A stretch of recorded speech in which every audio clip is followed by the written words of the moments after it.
Hey there, welcome to my Camino on a Treadmill. This is my day 43, and we're following BK Lee on his final stint of his day 9. So hang in there, we're going to be an hour and 15 minutes. Hope to keep you entertained. We're going to be taking off, flying up to 10,000 feet, flying northwest over blah blah blah, Alaska, etc. Jerry Seinfeld fans will get the reference. He's sitting in the back going, as long as it takes me to where it says on the ticket, I'm cool. Just moving the mic. Okay. So anyway, let's get the headphones on. And let's get our brightness up so I can actually see what's going on. So we are, let's see, on our way to Granon, I can't pronounce it, from Azofra. Okay. On this particular day, I walked 45 kilometers. He's walking about, 25 or something. So, the question everybody's asking, do I meet Julia from Roma? Stay tuned. You gotta watch till the end of the whole Camino to find out. So there, it'll be worth it. Anyway, where was I? Nothing planned for today. I stopped going off notes. I ran out of notes. So, what's left? Here's a woman coming out of a backyard or something, with carrying a shopping bag. And we're walking up a street. We are overtaking. God, it's so quiet. So many quiet places. I keep saying maybe it's siesta. Can't be all the time, but it could be now, I suppose. Anyway.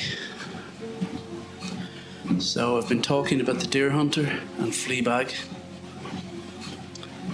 I watched another Decalogue film last night. Decalogue 9. Trying to remember what happened in it. One more to go. Definitely Decalogue 1 is my favourite. By far.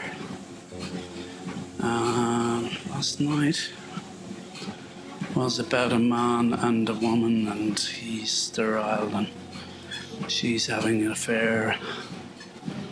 And I'd need to watch it again to figure it out. Kieślowski is always interesting, though. So we're passing by police cars. I'm sure BK is getting nervous. There's probably an APB out on them. Okay. Something came into my mind today or last night. Oh, by the way, I actually started my day 43 last night. Let's get my speed up here. 4.8 kilometers an hour. I started day 43 last night and did about 15 minutes, and I realised I hadn't been recording. Just checking I'm recording now. That old chestnut was bound to happen at some stage. I think I started, then stopped, then changed something technical. Forgot to hit record. It was a really bad start. I was like running on empty, had nothing to say. So when I realised, and it was late-ish at night, when I realised I wasn't recording, I just quit. I said, damn it. Down to 4.6 kilometres. I can't walk at 4.8, I'll talk. So here comes a gentleman walking towards us with a limp. His face is blurred out by the technology. Amazing what you can do nowadays.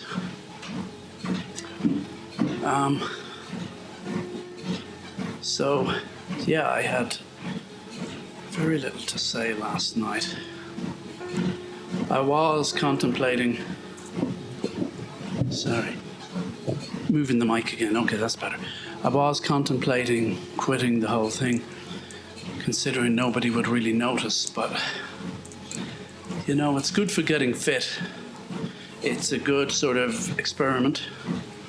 Yeah, a friend of mine was giving me loads of advice for what to do and saying to edit it and everything. I'm like, no, I told you, look, it is what it is. I might edit later. It's stream of consciousness. I really wasn't looking for advice. It's different if I send out a draft of my novel to beta readers, but this is, where you want advice and honest feedback. But I don't mind the honest feedback, but suggestions. I'm saying like, no, it's not that. I'm not doing this. Yeah, but what about this? What about that? Like, yeah, no. I may edit it at a later stage, and I certainly will look at the transcripts with a view towards making a book. Beyond that, it's an experiment, and I don't have time. I can't, already I'm finding it hard to fit this in around my day job and my book. But I think it's worth sticking with at the very least. There's an incentive to do it because I'm making a podcast and I've paid for upload space, and on top of that, the bonus is it'll help me get fitter. So, but I was thinking about freight trains of all things. What made me think about that? Was it something in the Kieślowski film? Oh no, it was the book I'm reading by Karlov Knausgård, My Struggle, Book 2, Man in Love. BK is holding his phone out and tapping it. I presume trying to get a fix on where we are. There's no direct sunlight. I can't tell what direction we're going at the moment. At this stage, the sun should be, well, to our left, but kind of coming around in front to some degree. Although, I don't think the video covers his old walk. Anyway, but in the book, Karlov, there was some description of a freight train. And it just reminded me of the first time I saw an American freight train. Like in Ireland, I've seen ones. I grew up near a railway line, and you would see some commuter trains and freight trains, but nothing like the ones in America. Especially in, well, I'm thinking the South. I'm thinking the two biggest freight trains I saw were in Georgia and Buen Camino, Arizona. Does Arizona qualify as the South? I presume it does. Is it below the Mason-Dixon line? I used to call it the Mason-Dixie line. Sounds better. Getting mixed up with Dixieland. So this place is a little run down, Santo Domingo de la Calzada. But we're heading out of town towards Granule. And the first time I saw an American freight train was in or near LaGrange, Georgia. I tell you, the time I spent in LaGrange, Georgia, 3 months, there's a whole book in that itself if I were to spill the beans. I did mention the car chase, I think. That's only half the story. Enough said. So, I remember just coming to a level crossing, and then a freight train comes by going slow. And I couldn't believe how long it took. I'd never seen anything like that before. In my memory, it was like 2 miles long. But in reality, I feel like it must have been at least a mile. Really, it was, wow. And to see that up close and moving slowly, it just gives you a sense of such a different scale in America than here.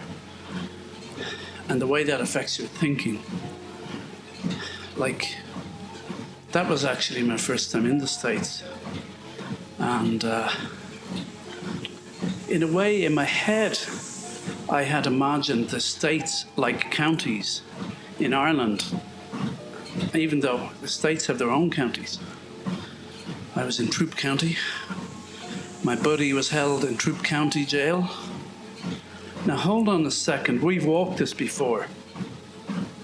Whoa, whoa, whoa. Oh yeah, sorry. I walked it yesterday for 13 minutes and then it's all lost in time. It was probably my best broadcast yet, but the world will never get to hear it. So, anyway, yeah, my buddy, for want of a better word, spent a night in county jail for speed driving. And, yeah, he managed, well, drink had been consumed as well, but he passed the test somehow. Anyway, managed to get the speed he was doing reduced through a connected lawyer. The fact he was white, my acquaintance, shall I say, and the lawyer was white and connected, I'm sure it didn't hurt. I'm pretty sure if he was black, he'd be dead.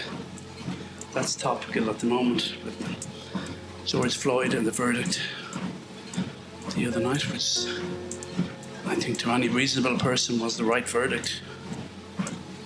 Just looking at it through cold scientific eyes, even, which is how a jury are meant to look at things. You just couldn't return any other verdict, I think. Some cases I'd go, well, I mean, you could see the defence trying to create reasonable doubt, but I don't think they succeeded at all. Anyway, I don't do politics, sir. So, how did I bring that up? Oh, the car chase in Georgia. But the freight train, there's just something about the length of those American freight trains that really just, if you grow up in Ireland, it's almost hard to comprehend. And then, of course, they have freight trucks, apparently rail trucks or something in Australia. I think they can't stop. If you get in the way, that's it, you're flattened. Is that true? Well, it'll take them a while to stop, I dare say. God, I'm getting hot already with the fan on. So, I'm putting my speed down to 4.5. I'm not feeling 100% tonight for some reason. I doubt I've got COVID because I really don't go anywhere. And my parents have got vaccinated, which is good. The other example of a freight train in America, I was driving through, I'm going to say Arizona, well, with a friend. I'm going to say Arizona, but it actually may have been Nevada, Death Valley. Is that Nevada? Or is that more than one state? It's not Utah. No, Nevada, I think. And I remember seeing, a reminder just popped up on my phone, their Gate play tomorrow. Yeah, I'll be watching an online production from the Gate Theatre. Looking forward to that. Where was it? We're overtaking her, Buen Camino. Oh, she's Korean. Okay. We're having a chat. It's good to talk. No one below a certain age will know that reference. It's good to talk. It's Bob Hoskins doing the BT advertisements. I think he passed away, didn't he? I think he had dementia as well. God bless him. Great actor. I'm thinking of him in Neil Jordan's Mona Lisa, amongst other movies. And Neil Jordan was on the Tommy Tiernan show the other night, looking spry for 71 and wearing an amazing multicolored shirt. It's like Joseph in his Technicolor coat, if you like. Sporting a beard made him look more cuddly, less severe. And some really nice trainers as well. He was looking dapper and not gaudy. If you described it to someone, it might sound gaudy, but it was amazing. I mean, I like myself. If I'm on a show, I'd be wearing probably charcoal grey bespoke suit. Well, that's because I only have one bespoke suit. But who knows what sort of... I like the old crisp white shirt with it. Maybe I'd wear something else. I don't know. That's... the matter is purely academic at the moment. But it shall be something I'll have to consider in the not too distant future, God willing. When my book is a massive hit. It's official. I really don't know the title of the book right now, and that's cool. That's even exciting in a funny sort of way. I know a friend was saying, oh, you should stick with one plan when you write a book. But first draft, depends how you work, but for many people, the first draft, the plan is loose. I'm certainly glad I didn't nail it down to this rigid idea in my head.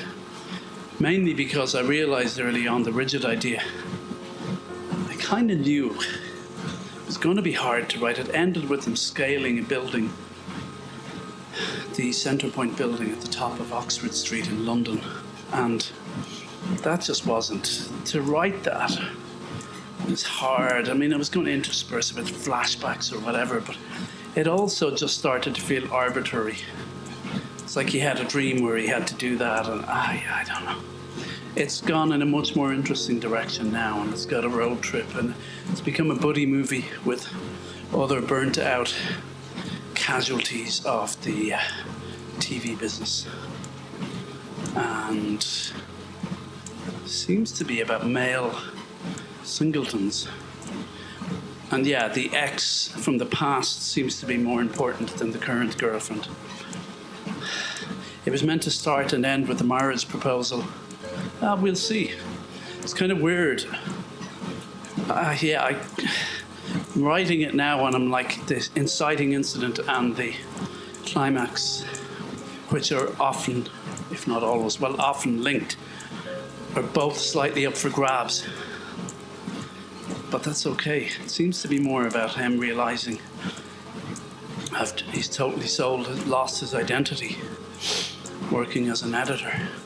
And in that sense has lost his identity as a man in how he interacts with women as well. Yeah, and something goes back to his ex as well, Amy. That gets resolved when he's in Galway. Yeah, some pretty crazy stuff goes down in Galway, but really, at the start, wasn't sure if Galway would even be in it. And I reckon by the end now, there'll be 20,000 words of Galway out of, 80, we'll say. That's just ballpark, looking like that. Interesting. Road trip through Wales.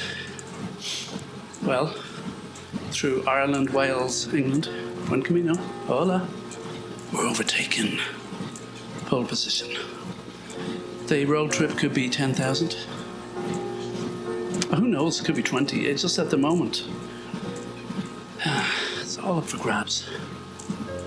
The Galway bit could actually come earlier.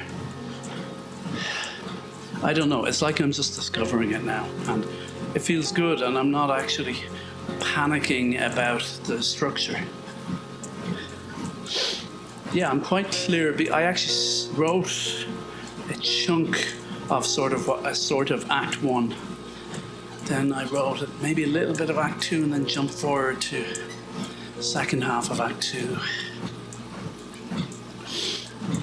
I'm talking in 3-act structure. I mean, film structure, but even within that, the second act is like 2 acts. It's split right down the middle, so you could call that 4-act.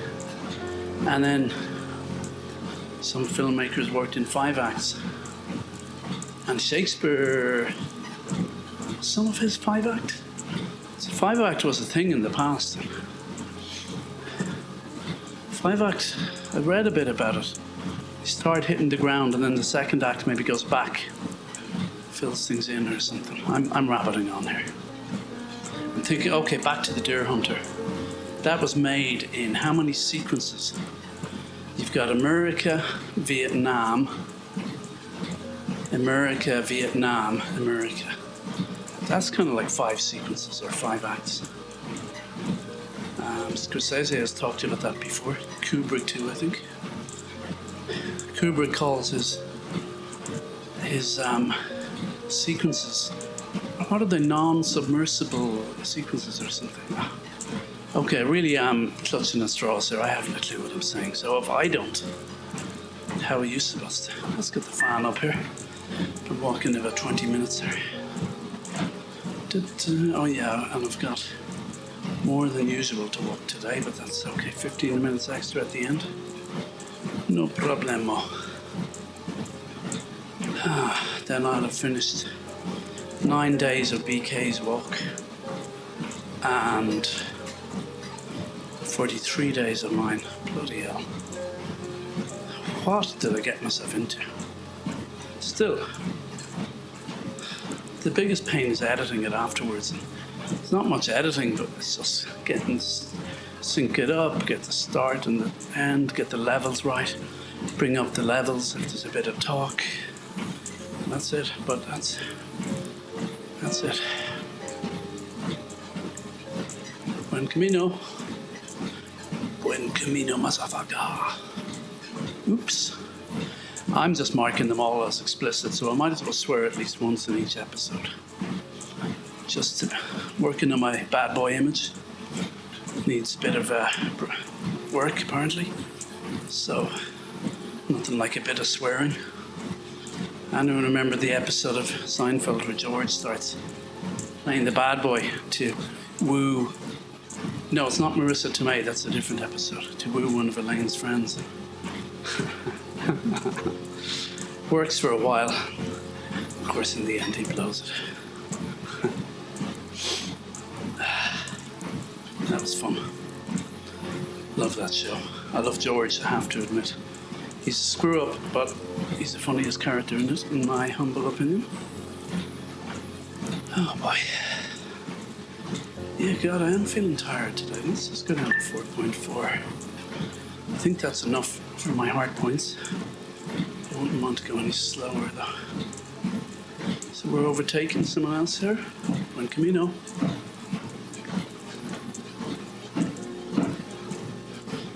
And one person in front of us. We're coming to the end of a dirt track and we'll be going left.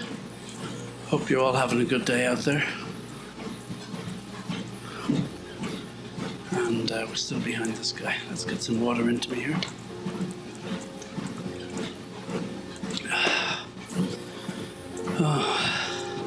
I'd like to go at 4 kilometers an hour, but that won't clock up hard points on my Google Fit on my phone, so I need to get those under my belt. What with today being Wednesday, I hope I get up early and do one tomorrow.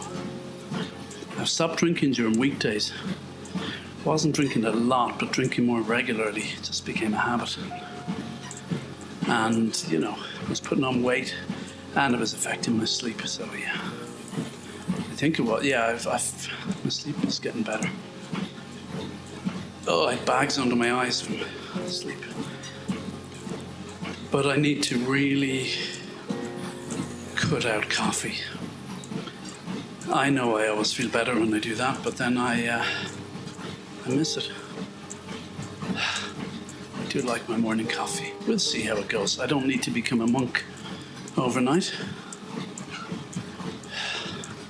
I always need to feel a little on the edge. Man, I really want to make this book work, and the one after it, and the one after it. I actually think that Cormac, my character, Cormac Murphy, there could be a trilogy. When Camino, this guy turned around and waved at us. That's nice. I have this feeling he's American. Just, I don't know why, from his beard or something. Guy in his 60s maybe, with a grey or white goatee. Sort of. Let's see what he says. When Camino, he didn't say anything. But he waved earlier, so he's a friendly dude. So we shall send him our love, which I hear you saying we would have sent him anyway. Correct, right answer. Well done. go to the top of the class, you'll go straight into heaven, I dare say. So we'll be hitting 2 kilometers presently. Now we're near enough to that, which is good. And I was talking about something important. My book, Cormac Murphy. I had a young adult book that I wrote a chunk of, and I kind of wrote part 1 a few times. Really realized, God, the first time I wrote more than part 1. It was total. I guess it was just an exercise, in getting writing. And they say you got to get 1 million bad words under your belt. God, don't know. Certainly did a lot of bad words. I'd like to say I've surpassed 1 million. I've passed 1 million, but I'm not sure I have. But maybe I got lucky and I'm onto the good words early. Certainly feels that this one is flowing a lot better than before. But that book was kind of young adult adventure, speculative fiction, Soviet Union, so sort of period really, in the 80s. Soviet Union, England, Ireland. I could see that being a trilogy because there's so much in that world, and really the first book is only him getting as far as his father in this strange city called Solaris, in the Soviet Union. Yeah, I might look at that again, but then I could also see this book, the untitled masterpiece. I could see myself writing Cormac Murphy at different parts in his life.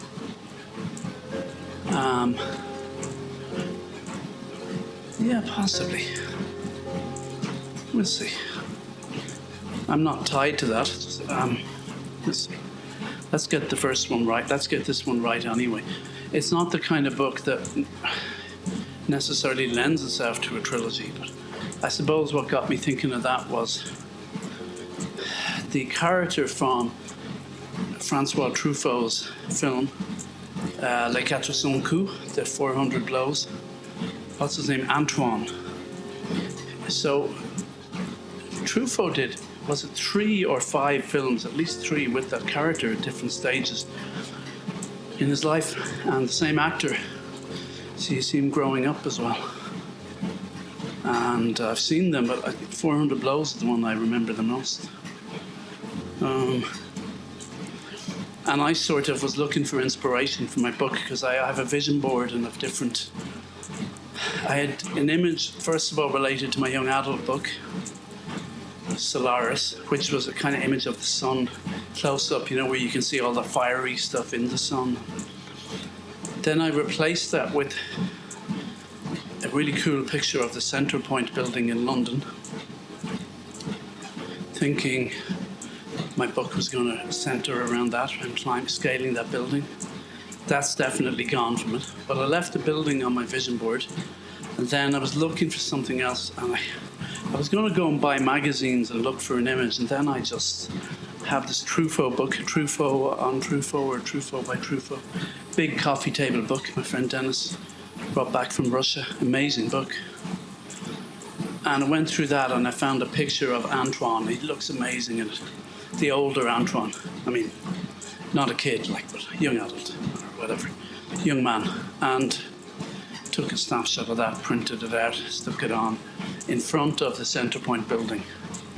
He's kind of the biggest thing on my vision board now, which isn't a bad thing though, because he's a bit larger than life in how he sees himself, and it's probably the most important thing on my vision board in a sense. I kind of look at him and I see me in that picture, And it's not that he exactly looks like that, or I certainly don't, but it's kind of how he imagines himself. So I'm enjoying, that, and the book seems to be moving more since I did that. Freight trains and vision boards. There you go. That's my title for today, perhaps. Freight trains and vision boards. So, get some water here. Been walking half an hour.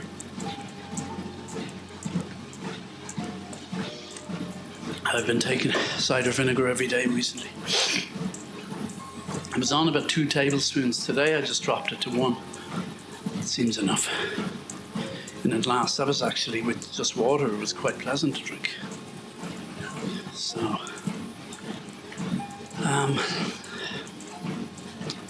it's supposed to be good for lots of things. Freight trains and vision boards. So yeah, I suppose because I related him to Antoine, I think there's a stage in the book now he's lost all his clothes. He just lost his suitcase. He's in Ireland. His friend, his character, brings him to a costume lady who works in films, and they dress him up, and I think that's when he becomes this Antoine character.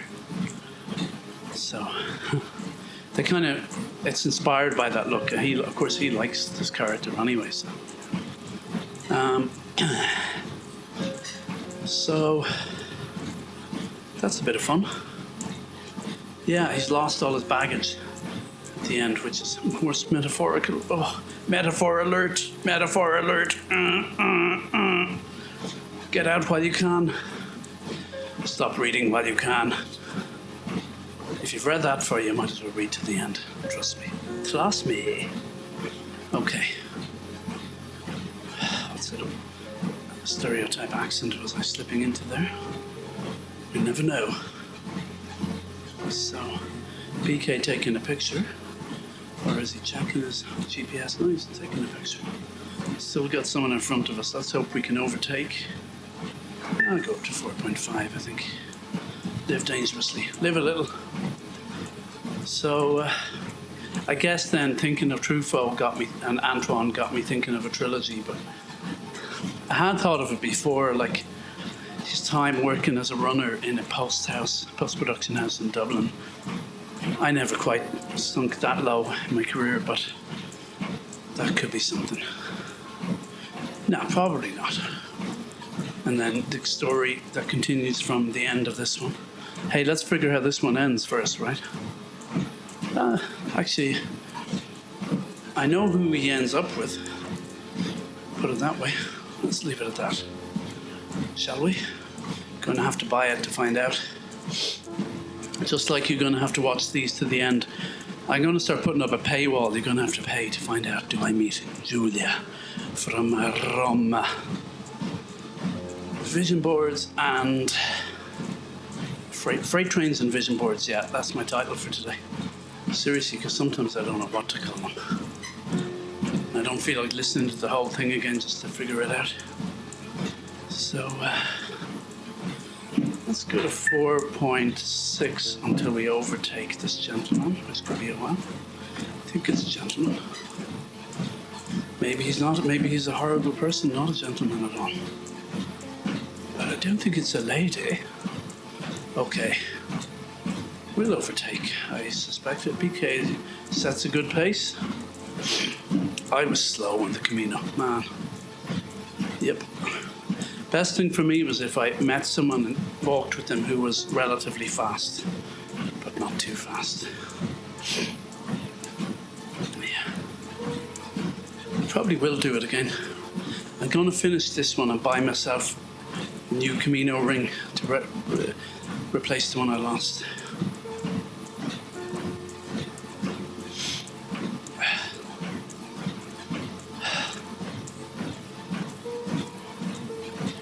So, any news today, anyone? Huh? You know, my friend Dara was saying, oh, I should talk to people and everything. I'll tell you what would be interesting, though. No, I had considered doing this on Bandcamp, and then I ruled it out. But if I were to do it on Bandcamp,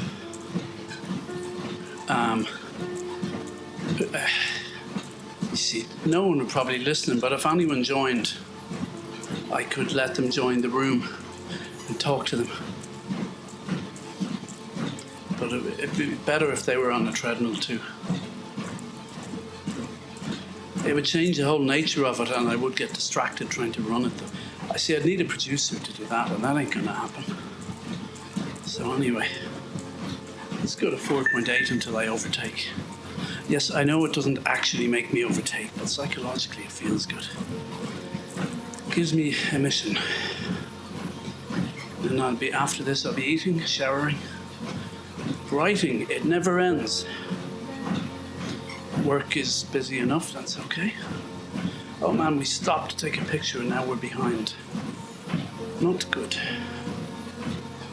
Put my incline up to 2. Let's go nuts there. I used to run, then I hurt my knees. Then I kind of learned a better way of running, but anytime I started again, I just couldn't.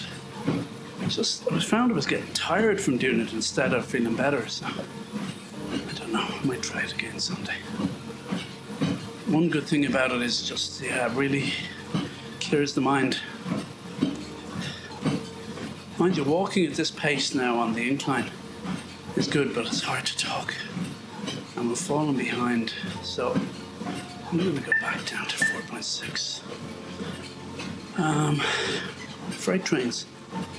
Yeah, I remember seeing one in Arizona, though, in the distance, or in Nevada. And seeing it in the distance against the mountain ranges, and knowing how huge and long they are up close, gives you a sense of scale. It just looked like a toy train in the distance. You just don't get those wide open landscapes in Ireland like you get in the west of America. And that must affect your thinking. Growing up around that, you must have a sense of opportunities. I mean, I guess in Europe as well. Well, since COVID it might have changed, but before that, if you... Oops, what happened? There was a noise there. And my cat jumped down. Something happened.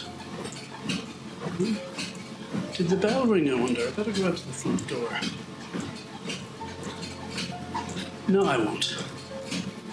Could be no, I won't get a delivery at this time. I'm just gonna keep going. So, let's put my incline down to 1. Yeah, the sense of scale, you do not get that in Ireland. But as I said, in Europe, in the Shenzhen area, where you can just drive for a long time, without stopping, or places like Russia too, or North America and places, you don't have that in Ireland. If you grew up now on the Amalfi Coast in Italy, I've been there a couple of times, that area. Stayed in a small town called Gerala. Here we're overtaken finally. Come on, you can do it. You can do it. Come on. Come on. Oh man, this guy's... No, we're overtaken. Hola, Buen Camino. Yes, we've done it. This is extraordinary. I feel some sort of record has been broken here. Not sure exactly what the record is, but that's what it feels like to me. And we're in the lead. Incline down to 0. Fan on high. So, down to 4.5 speed. Oh, Buen Camino. Oh, we're talking. This isn't talking here. No. Short conversation. Okay. A short conversation. So, yeah, I'm not doing too bad. Oh, I keep forgetting there's an extra 15 minutes at the end. Oh well. We'll be okay. Freight trains and vision boards. Vision boards and freight trains. So, if I was doing this from scratch again, I think I'd model it or market it as a kind of one of those go-to-sleep things. And I just speak slowly throughout the whole thing. And I'm walking along here, thinking about a freight train. The first time I saw a freight train in America, in Georgia. It was so long, and it went on forever and ever. Now we're hitting hard surface here. You can hear the sticks are getting louder. The sky is blue with a few wispy clouds ahead of us. Dried out sort of shrubbery to our left. And ploughed fields. On our right, some trees. Verdant trees. And we just keep walking. And walking. And walking. Heading west all the time. On our way to Santiago de Compostela.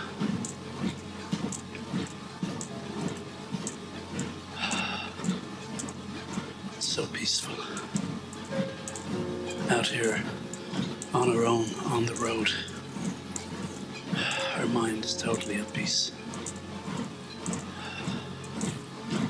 Thinking of the smooth running of the freight train as it trundles slowly along, patiently, heading towards our destination. So we're going over a highway, I think, motorway. Pretty sure we can hear the traffic below us, but we're above it. We're at peace here above it. Walking, one foot in front of the other, one stick in front of the other. And I remember this day I walked 45 kilometers. Hard to believe now, but that's what I did.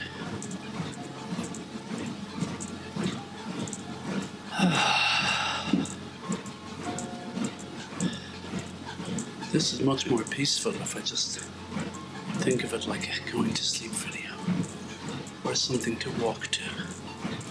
Turns out I'm all out of anecdotes and jokes. Who knew? Who knew I had so few of them? And we're stopping. We fade out and we fade up. And now we're somewhere else along the road. Okay. I'll go down to 4.4 kilometers an hour here. Okay. So we're doing well. We still have about half an hour to go because of the nature of it. Because this is a longer day than usual. We're going to the end of BK's day 9. But we can do it. Every little helps, as they say. Every little helps. Oh yeah. Looking forward to eating after this. It'll be nice.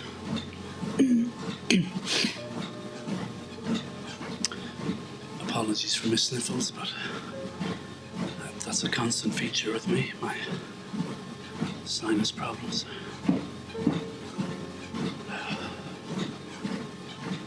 So nice out here in the quiet, walking on our own, with not a care in the world. Life is good. As Anthony Hopkins says, I accept everything and I expect nothing. What a great way to live your life. I expect nothing and I accept everything. Such a relief to let go of everything and adopt this attitude in our lives.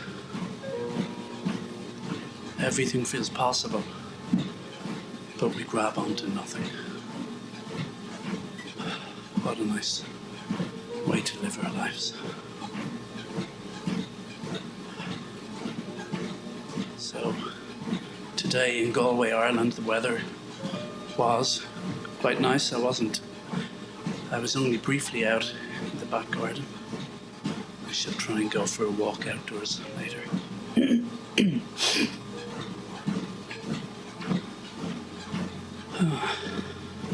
technically I could do some of these outdoors.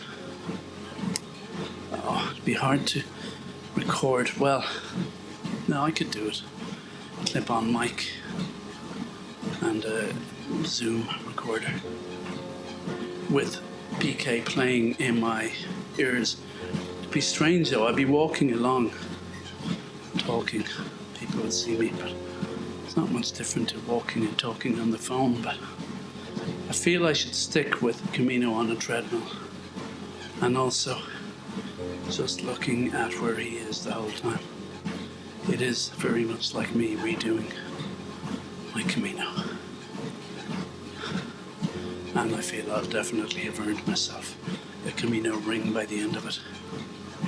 I hope my treadmill lasts long enough. Certainly hope that. But yes, life is good. Life is exceedingly good when we let it be good. I hesitate to say my life.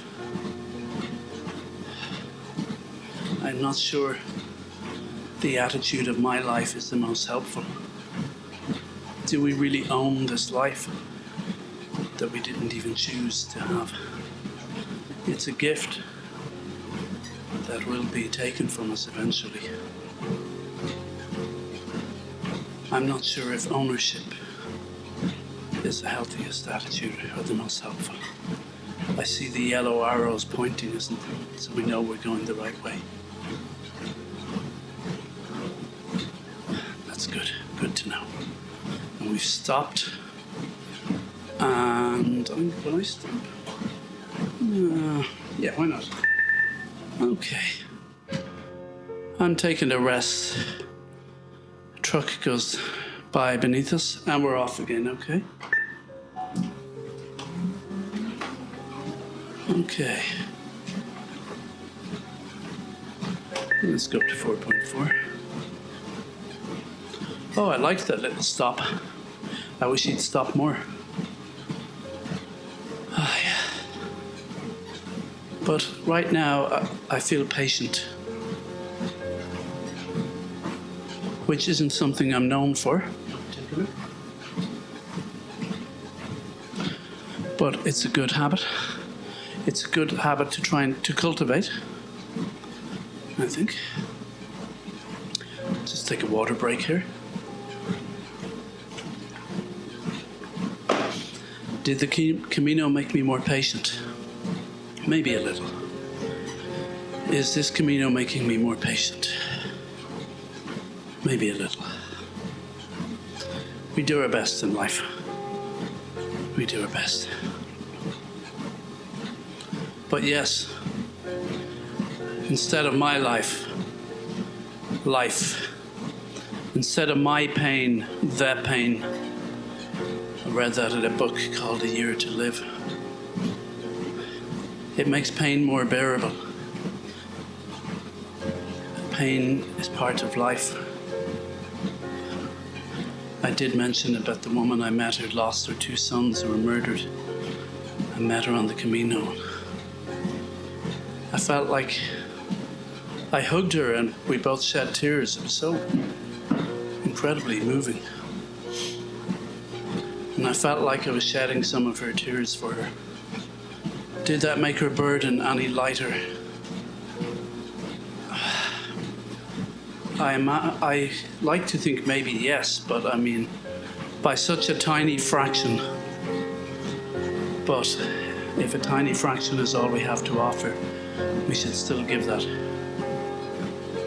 Yes, I feel like BK has stopped. Like, yeah. No, so when he looks up, I felt like he wasn't moving as fast as the legs sound, if that makes sense.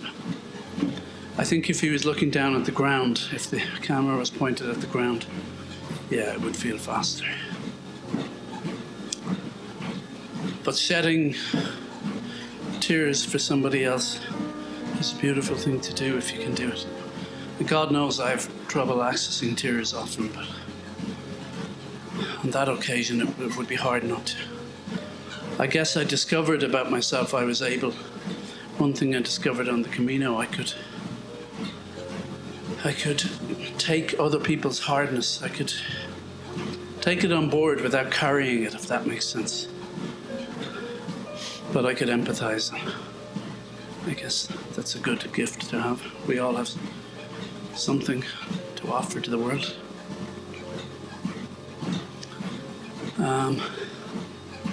Empathy is a good one, I guess. So, been walking for 50 minutes now. So I've still got about 25, I think. Oh my God, 28. Yeah, but the last couple of minutes will be maps. I'll probably... No, will I keep talking for the maps? Probably not. Let's see how I feel when I get there. So, I guess when I get to an hour, I'll slow down to 4. Okay, just check my heart points when I'm at it. Hope you're all doing well out there.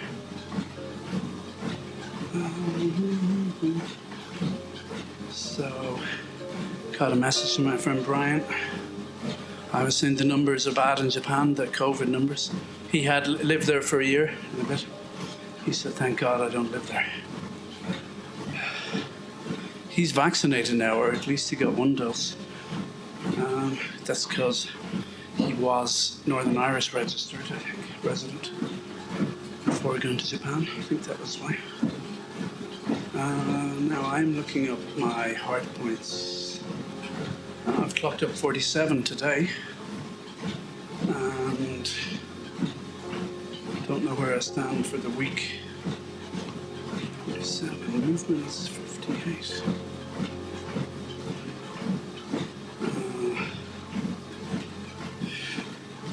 Anyway, doing good.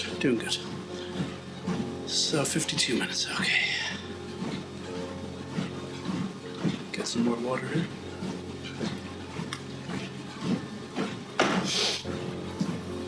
Yeah. Life is good. Compared to what, I hear you say? Compared to nothing. I reply, put that in your pipe and smoke it. So, are we coming up to how many kilometers? We're coming up to 4 kilometers presently. And then actually at that point, I'm going to go down to 4 kilometers an hour. So there, which should be just over 53 minutes. Oh yeah. Life is good. Yeah, it's strange when the camera is angled upwards, I just feel like we're not moving at all.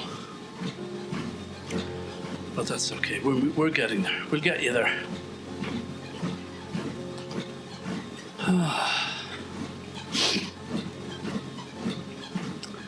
So, freight trains and vision boards. Oh wait, the camera's gone down again. Okay. That's better. Get a better sense of movement now. Although it's a straight road, so it still feels slowish. And yeah. But we're getting there. Okay. Just hit 4 kilometers. Why don't I go to 4.2 kilometers an hour? Start easing down slowly.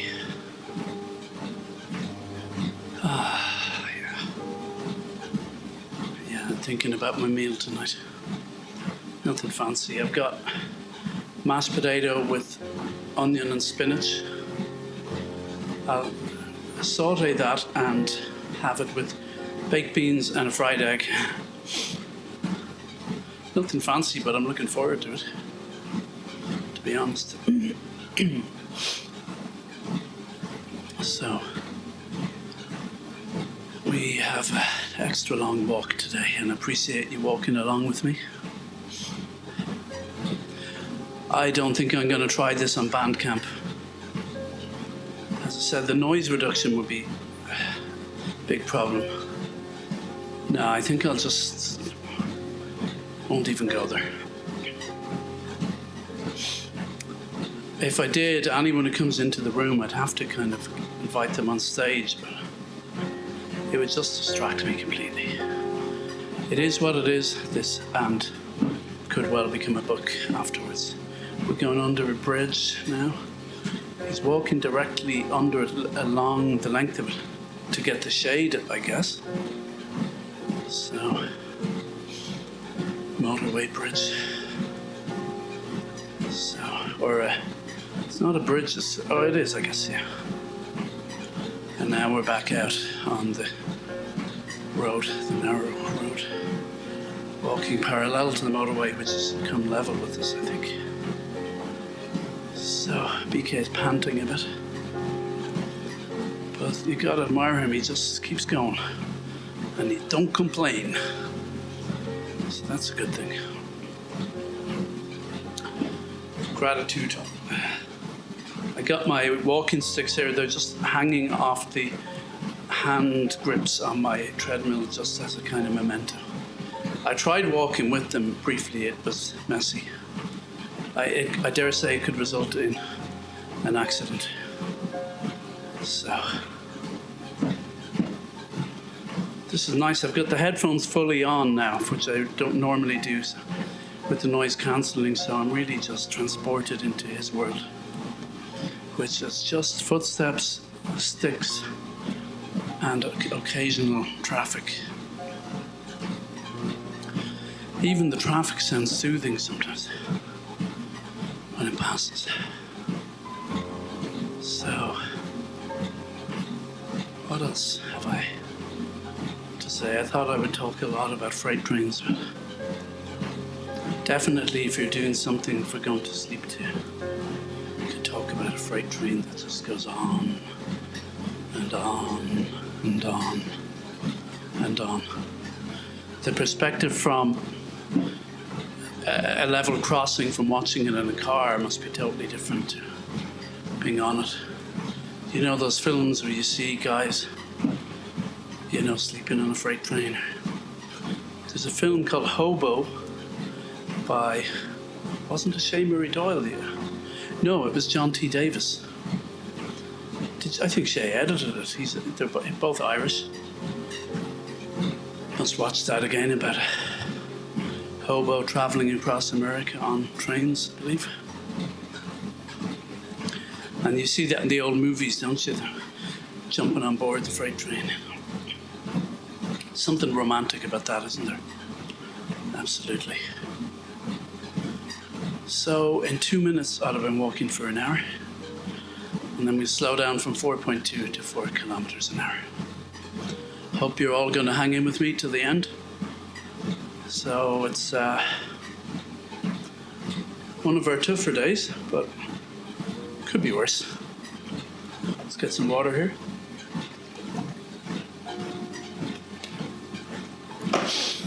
Yeah, just as well I'd no beer in the fridge, because when you finish work and the sun's out.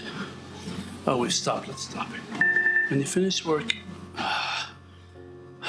and the sun is out, it's tempting to crack open a tinny, as they say in Australia. Crack open a tinny. Okay, and we're going to start again.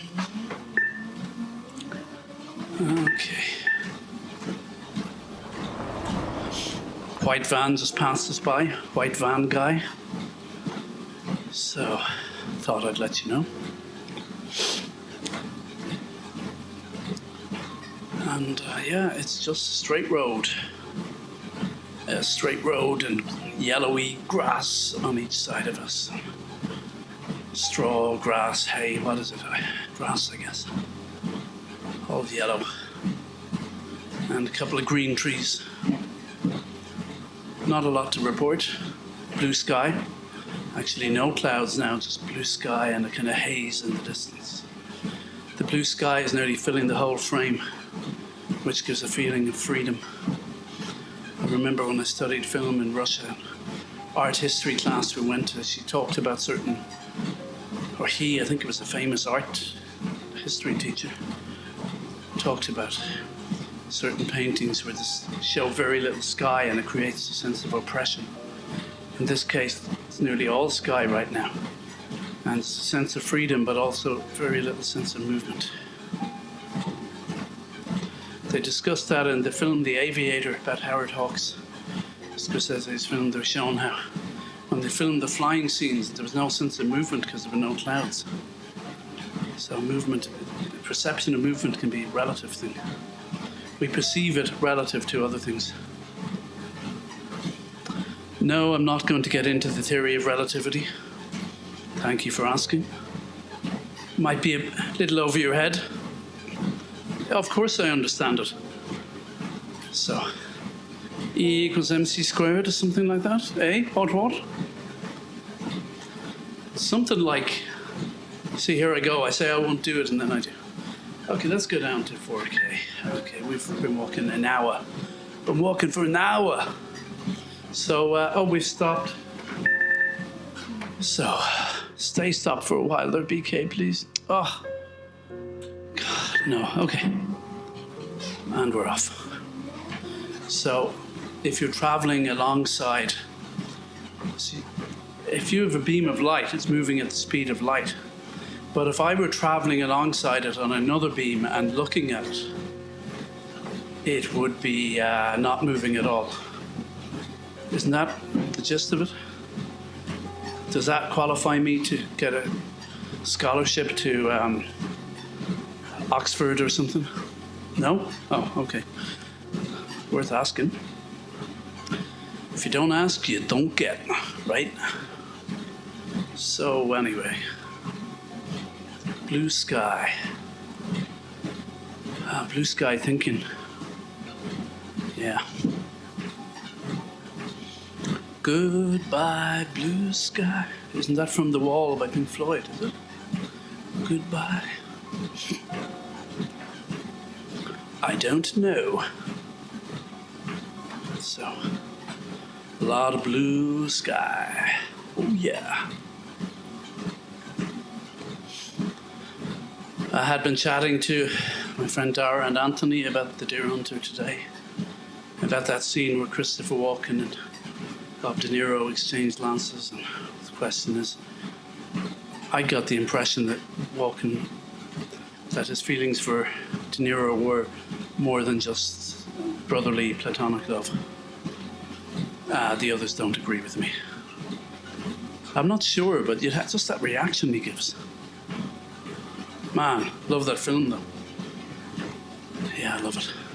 I should check out a Blu-ray or something if there's lots of special features. I certainly want to get the Criterion Blu-ray of a Decalogue, that's for sure. But I gather on Deer Hunter with Cimino, nobody, I think people found him hard to work with. And the scene where De Niro's hanging off the helicopter and falls into the river, that was an accident and he could have died, I think. And also, the scene where, and in that scene, the cameraman, Vilmos Zsigmond, sorry, I should know the name by now. Apparently he nearly died in that scene too. Not really a fan of these filmmakers who nearly killed people during the shooting. Someone did die on a shoot in America on some, I think it was a low-budget film, a camera assistant, and she was out on the railway and they were filming a train. She got stuck and had to jump or something. Like, I think there was a manslaughter case. I'm not impressed by that. That's just egotism, narcissism. Like the former Polish leader who insisted the guy land the plane in dangerous circumstances, which he had done before, and took everyone down with him. That is the height of narcissism. And there's quite a few people, there's a good few people out there like that in the world, often rise to positions of power, often in the film industry and business, amongst others. They say they're technically psychopaths, but in our culture we lionize people like that a lot, so I don't know. But the Michael character in The Deer Hunter, yeah, I admire that character a lot, really, I have to say. He's the guy you'd want if the shit hit the fan to bail you out. Strong, reliable man. you know. Maybe can't express his feelings too well, but my God, if you're in trouble, that's the guy you want. You don't want the guy who's crying on your shoulder, expressing his feelings, not in those circumstances. Really made me think about these different models of masculinity. Everyone's down on the type of character like De Niro plays in that, but damn it, we need guys like that. Maybe less and less now, I guess. But I wouldn't want to undersell that type of man either.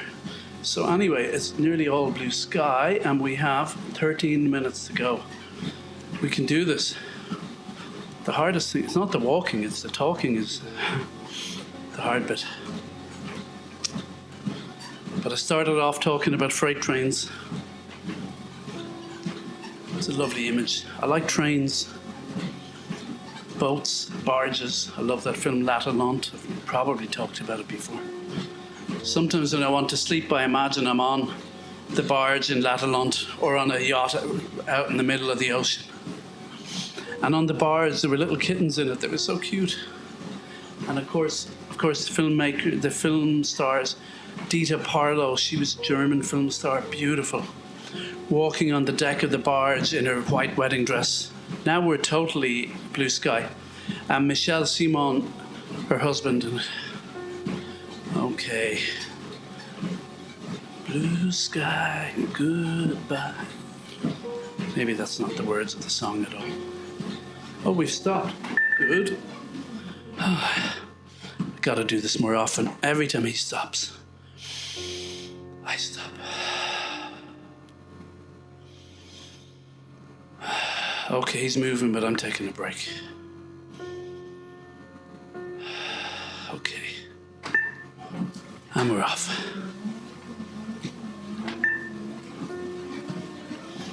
Yellow arrow pointing us the right way. Yellow on blue. That's what we like to see. So we should be coming into Gragnon presently. There was somewhere along this route where I had to climb a big hill. It's probably after this. Oh, listen to that bird song. Isn't that lovely? It's nothing like bird song. Beautiful. Absolutely beautiful. Ah, yeah. And the sky is so blue, and now there's verdant green trees on the right. And what's that building? I don't know what it is, but beginning to feel hopeful. We're coming to the end. We're coming into a town. BK will be able to rest his weary legs. Maybe down a nice cold, ice cold beer. Wash his clothes, hang them out on the line, and have a Peregrino meal, and then go to sleep, ready for the next day. Every day is like that on the Camino, and it's okay. It's okay. It's more than okay. It's beautiful. Though I found every morning hard, but the cumulative effect is, I guess, greater than the sum of its parts. Perhaps that's one way of putting it.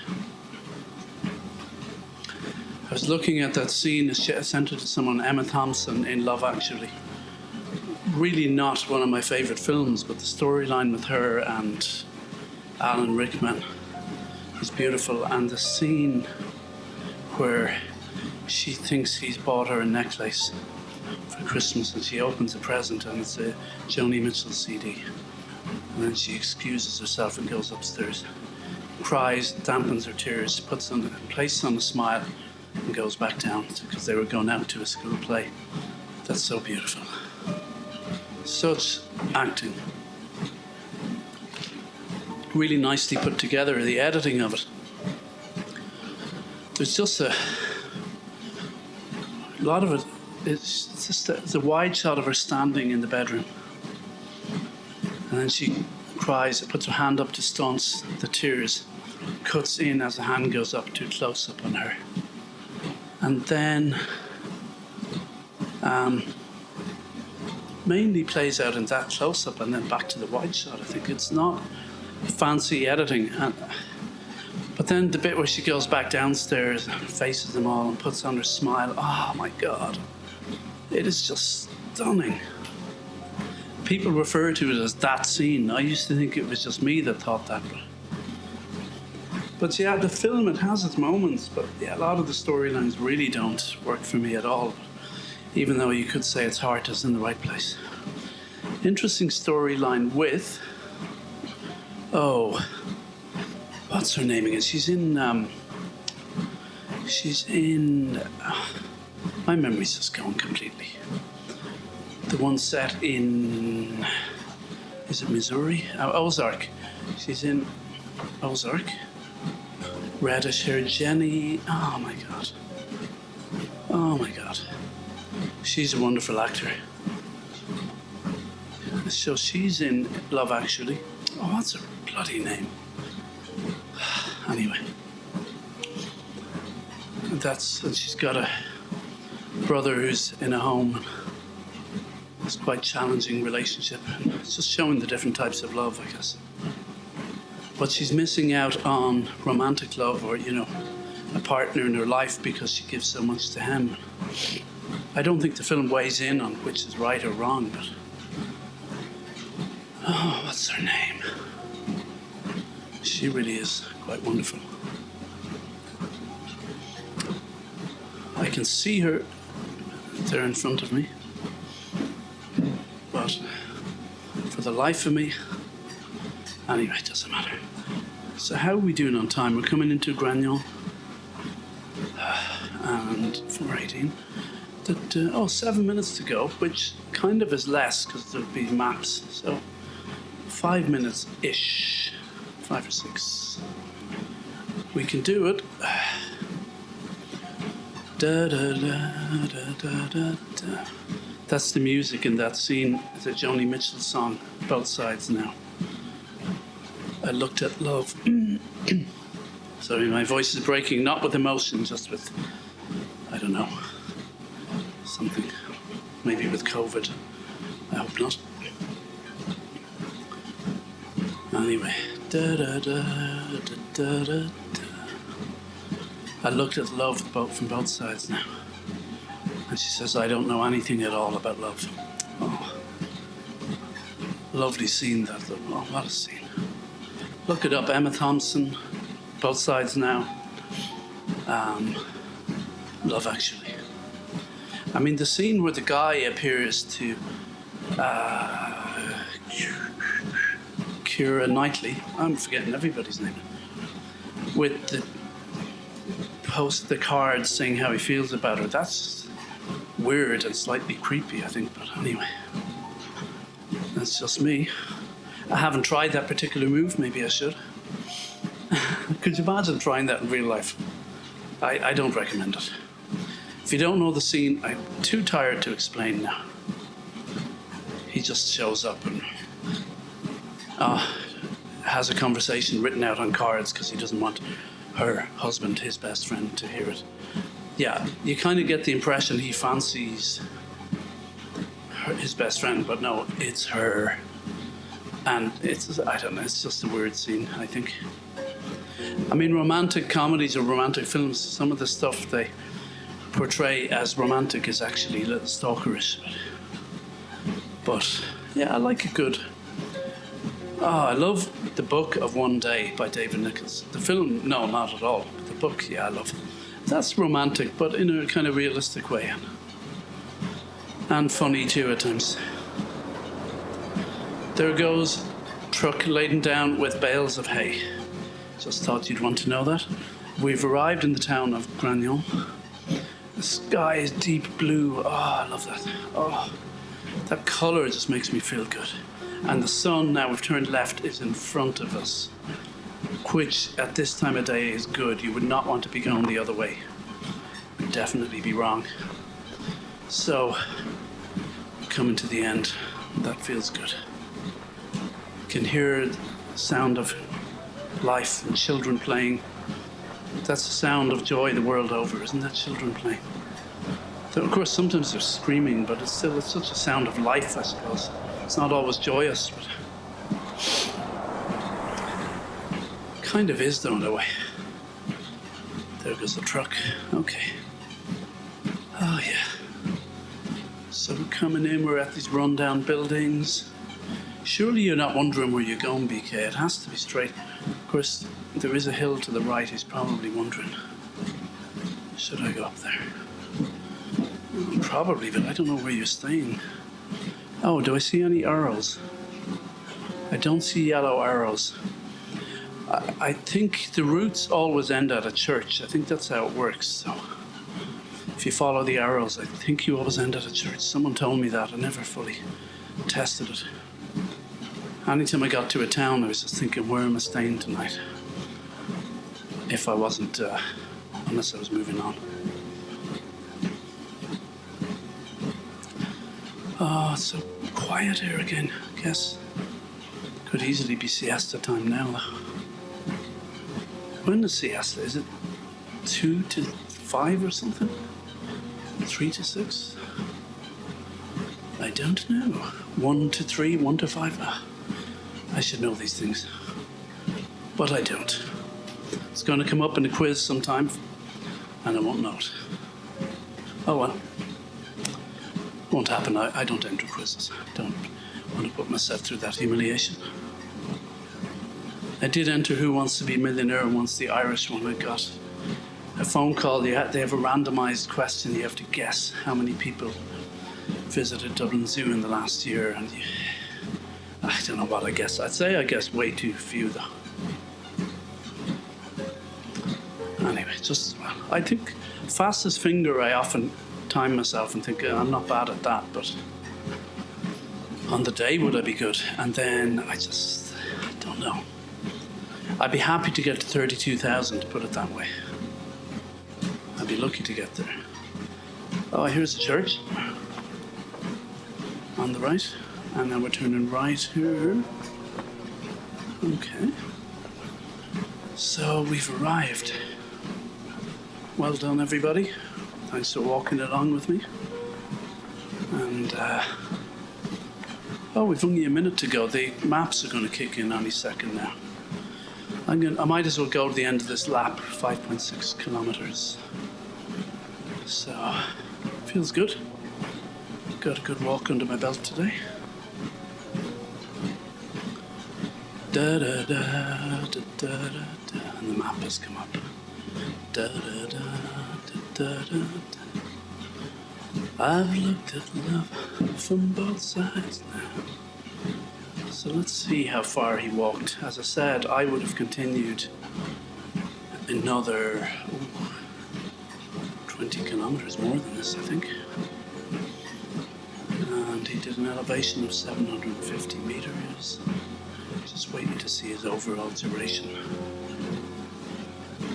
Da, da, da, da, da. Thank you for walking along with me. And see you tomorrow. Any second now we'll find out how far he walked. Or will we? Yeah, he's about to show it now.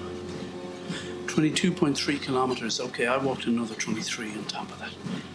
God bless. See you tomorrow. Buen Camino.